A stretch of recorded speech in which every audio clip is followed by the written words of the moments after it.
ठहरो सूत अधीरथ।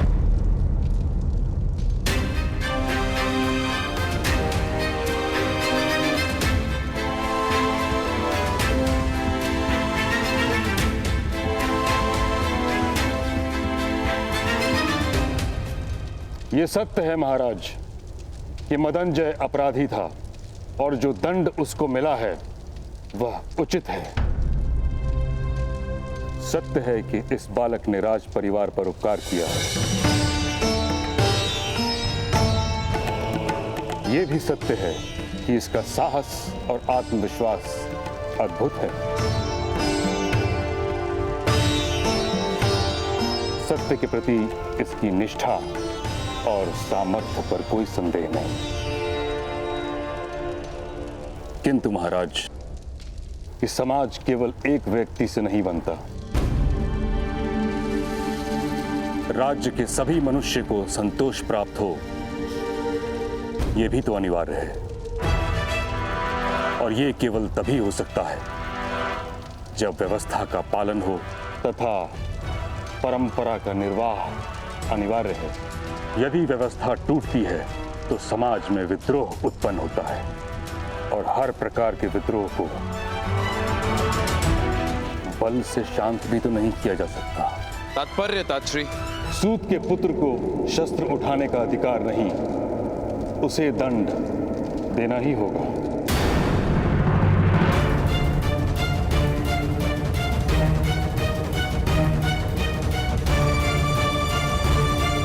नहीं महाराज, कृपा कीजिए, बालक है। और इस बालक ने राज परिवार पर उपकार किया है तात्श्री। यथार्थ कह रहे हैं आप, इसीलिए इस बालक को कोई छोटा सा दंड दिया जाए, यही मेरी विनती है। मैं दंड स्वीकार नहीं करूंगा।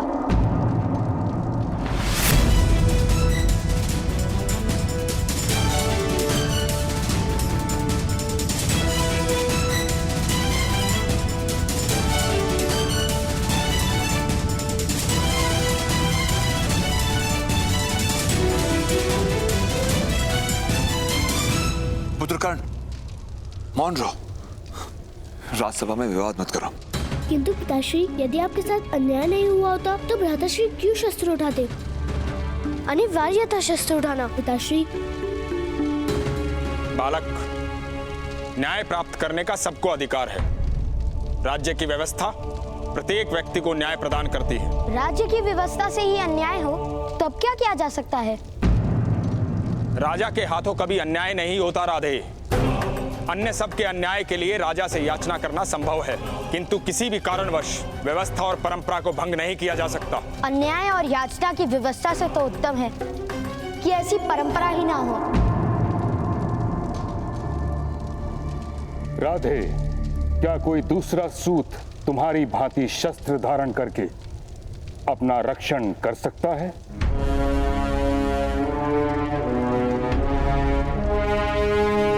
नहीं कर सकता।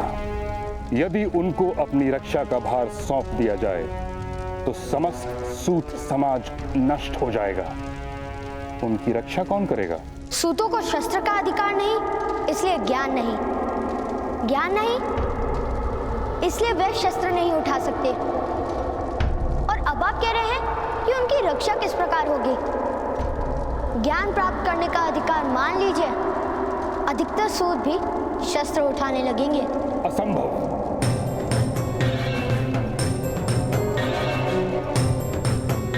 मरुभूमि में हरेक वृक्ष पर कांटे होते हैं, किंतु वन में प्रत्येक वृक्ष पर कांटे नहीं होते। वैसे ही मनुष्य एक समाज में रहता है और समाज में हर व्यक्ति को हर प्रकार का अधिकार नहीं दिया जा सकता। और ये निश्चित कौन करता है? परंपरा। परंपरा कोई एक व्यक्ति निर्मित नहीं करता, सहस्त्रों वर्ष से निश्चित होती आई है। समाज के इतिहास के अनुभवों से बनती है परंपरा। राजा केवल उसका वहन करता है। जब मैं जीवित नहीं था तब किसी ने किस प्रकार जाना होगा कि मैं कौन हूँ, मेरी स्थिति क्या है, मेरी इच्छाएं क्या हैं? की बनी परंपराओं को मैं आज क्यों स्वीकार करूं?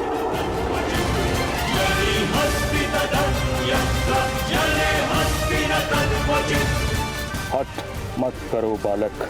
छोटा सा दंड स्वीकार कर लो बालक। असंभव। मैं युद्ध करने को सज्ज हूं। मैं युद्ध करने को सज्ज हूं। मैं युद्ध करने को सज्ज हूं।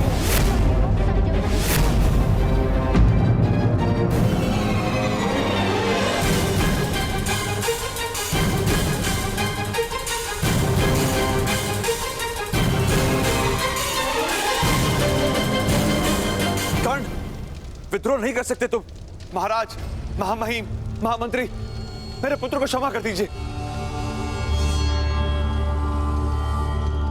इसने विद्रोह किया है महाराज, इसे दंड मिलना चाहिए, मृत्यु दंड। इस सूत के बालक को मृत्यु दंड दीजिए। मृत्यु दंड दीजिए, मृत्यु दंड दीजिए, मृत्यु दंड दीजिए, मृत्यु दंड दीजिए, मृत्यु दंड दीजिए, मृत्यु दंड, मृत्यु दंड दीजिए, मृत्यु दंड दीजिए, मृत्यु दंड दीजिए, मृत्यु दंड दीजिए, मृत्यु दंड दीजिए, मृत्यु दंड, मृत्यु दंड दीजिए, मृत्यु दंड दीजिए। किसी में शक्ति हो तो दीजिए मृत्यु दंड।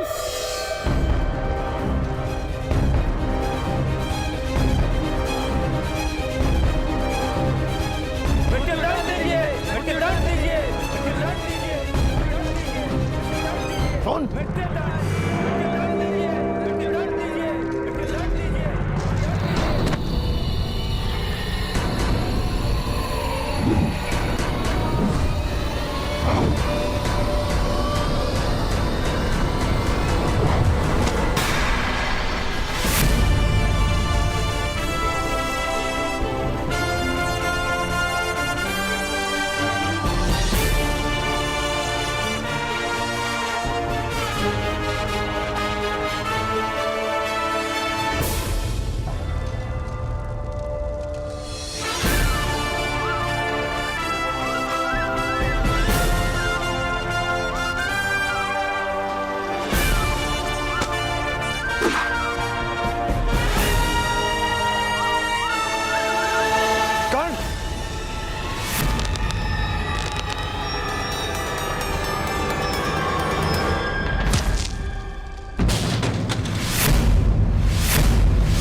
बड़े दरबार में शस्त्र उठाने का साहस। यदि आज तुम्हें क्षमा कर दिया तो कल ये कोई और करेगा इस राज्यसभा में।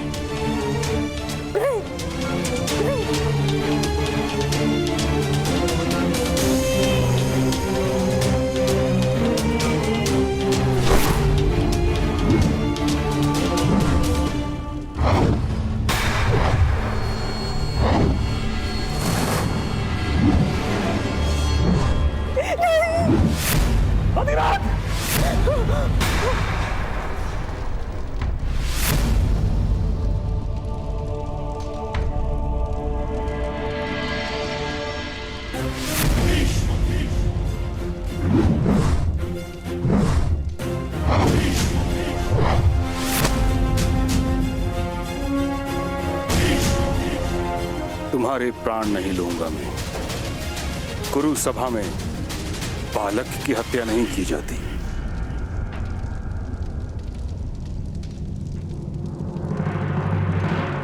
अधिरथ, तुम्हारे पुत्र ने राजसभा में विद्रोह किया है।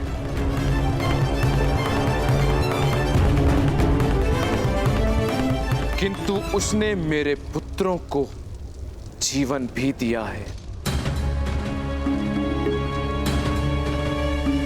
इसीलिए हम तुम्हें केवल इतना ही दंड देते हैं कि आज के बाद तुम्हारा पुत्र कभी भी धनुष नहीं उठाएगा।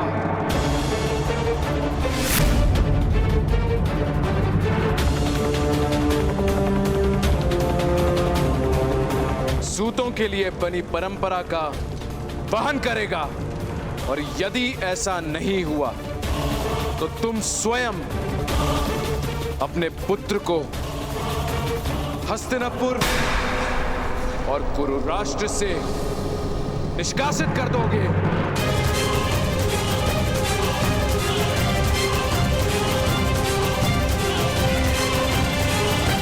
इस समय तुम दोनों मुक्त हो।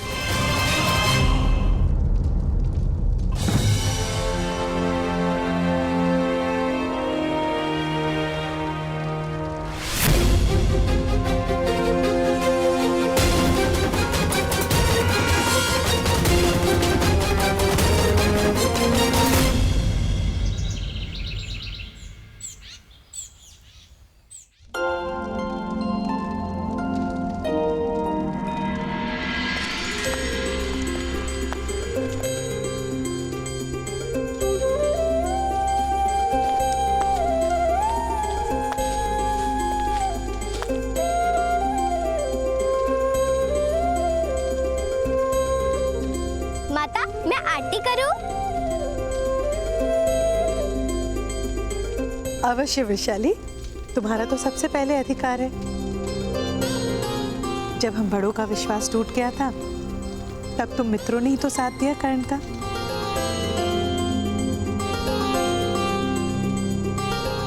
ये लो।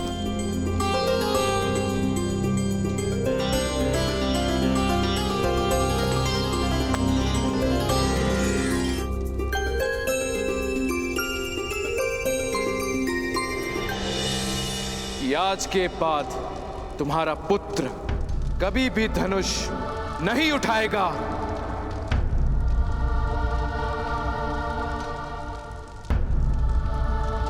कर्ण, आज से तुम यहाँ के सेनापति और मैं तुम्हारी सैनिक।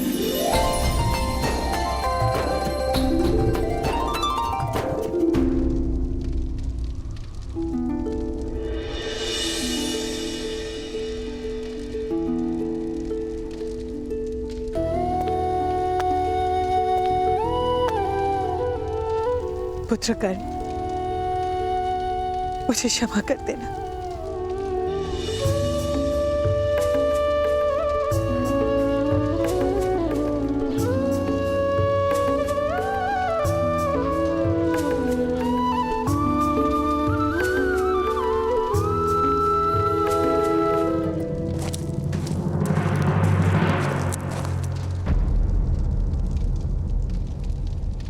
सूत अधिरथ, आपको महामहिम भीष्म ने बुलाया है। सूर्योदय के समय गंगा के पावन घाट पर प्रातः स्नान हेतु महामहिम नित्य जाते हैं। कल प्रातः काल आपको वहीं आने का आदेश है। अवश्य।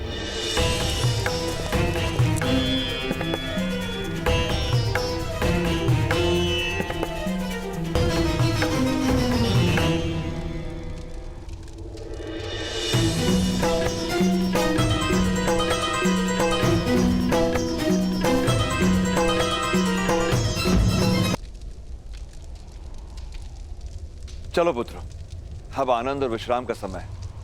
बालकों के सम्मान में राधा आज सबको भोज देंगी। बामिल, शोण, कर्ण को ले जा।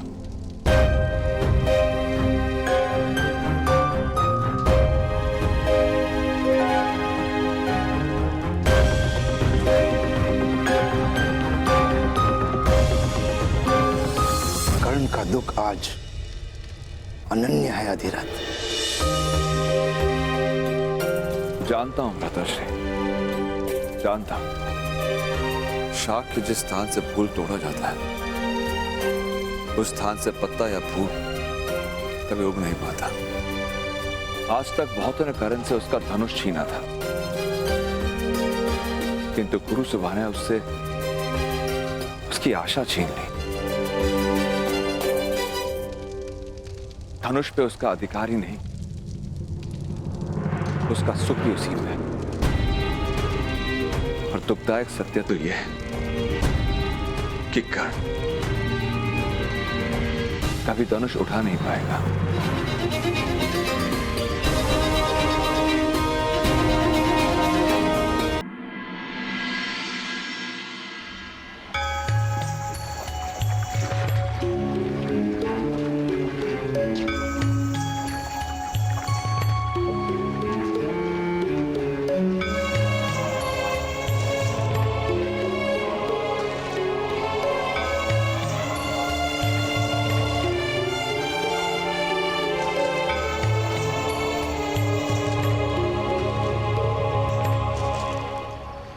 प्रणिपात मामाई। कल्याण हो। क्या कार्य करते हो? अभी अभी हसनापुर आए, अभी कोई कार्य आरंभ नहीं किया। मैं तुम्हें अपने सारथी के रूप में नियुक्त करता हूं।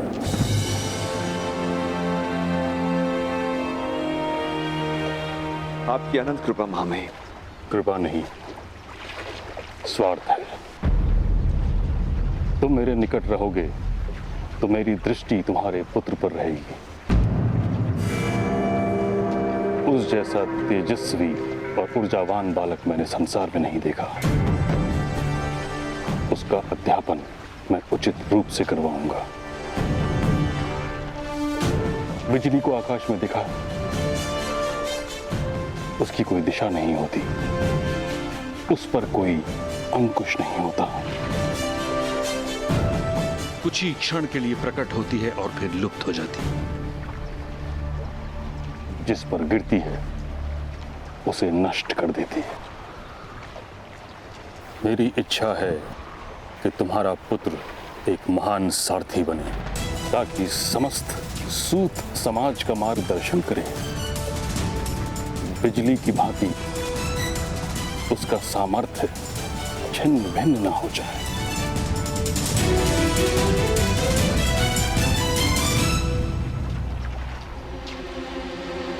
जी महामहिम।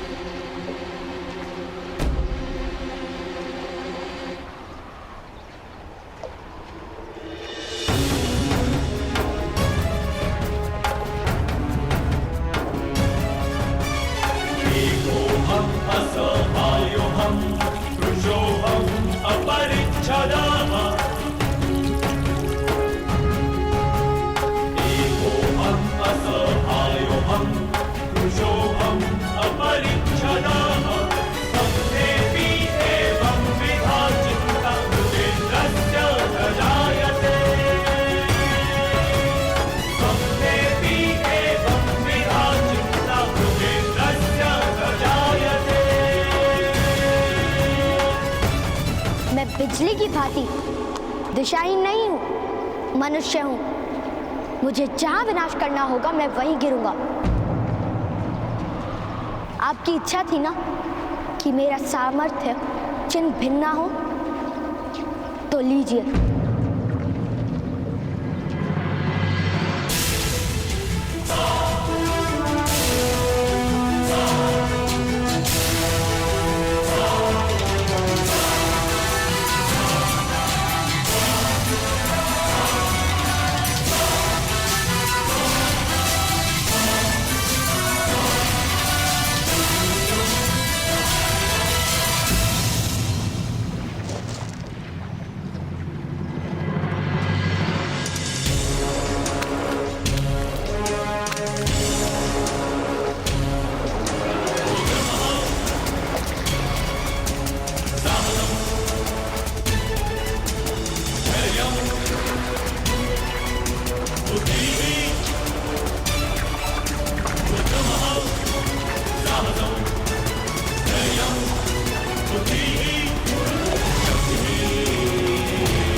भगवान सूर्य नारायण जी, मैं प्रतिज्ञा करता हूँ,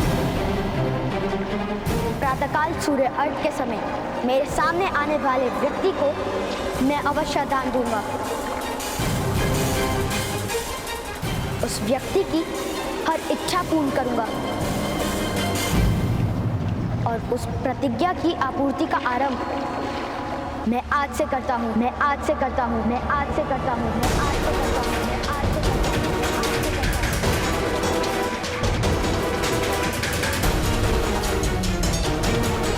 महामहिम भीष्म को दान देकर, दान देकर, दान देकर, दान देकर,